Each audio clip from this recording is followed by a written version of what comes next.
The Amanda Seals and Shannon Sharp interview has had a lot of people delivering a lot of really great think pieces. But the one thing that I have not seen is the fact that at its core, we have an entertainer and an intellectual having a conversation.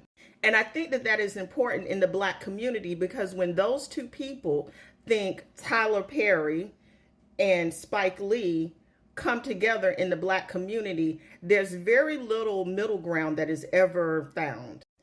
Intellectuals see things on a higher level, and they're usually doing what they believe is for the greater good. Whereas a lot of time, entertainers view what they do a little bit differently. They are doing something for the greater good too, but in a different way. So Shannon Sharp has always entertained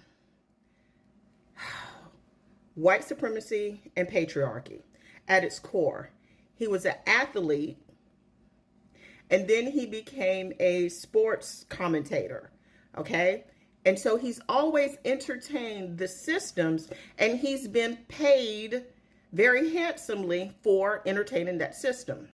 Amanda Seals, on the other hand, has always bucked the system, because she understands that regardless of what she does, she's never going to get her just due. She is a woman and a Black woman. So regardless of what she does, like this app has shown us, like Black women are going to be vilified regardless of what they do. So she understands that. And so she doesn't try to even play the game, because she understands that at the end of the day, it's going to be losing.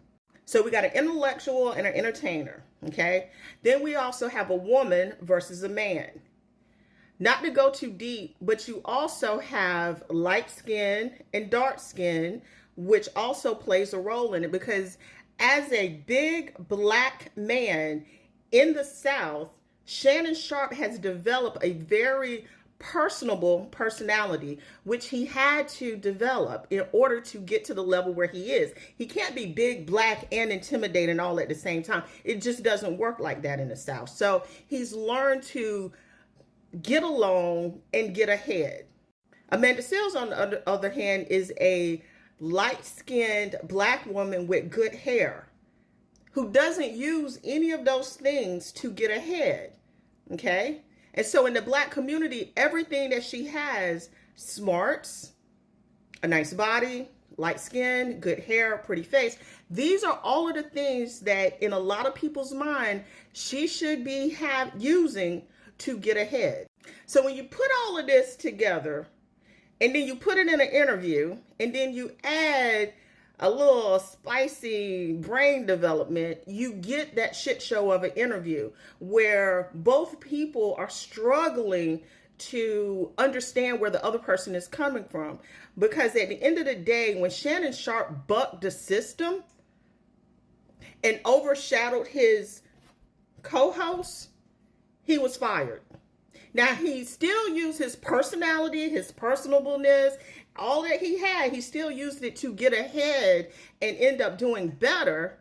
But at the end of the day, he understands intimately and personally what happens when you buck the system. And he's looking at Amanda like, you have all of the gifts that you need in order to get ahead. Why aren't you using them to get ahead? And so we see this dynamic in the Black community so many times.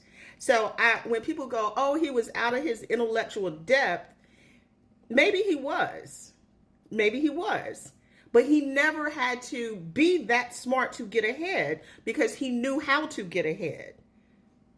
Then when people go, oh, she's not likable, yeah, in comparison to someone like Shannon, who's used his personality to get ahead and go along to get along, you're right.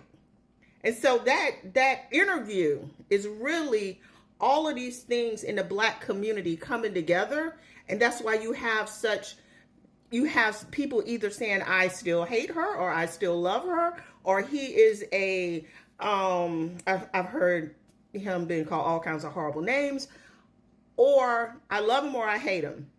And this is why, because there's a lot of nuance and intersectionality that is happening in that video. And it's a lot of the things that the Black community is dealing with, but we're not having those very nuanced kind of conversations.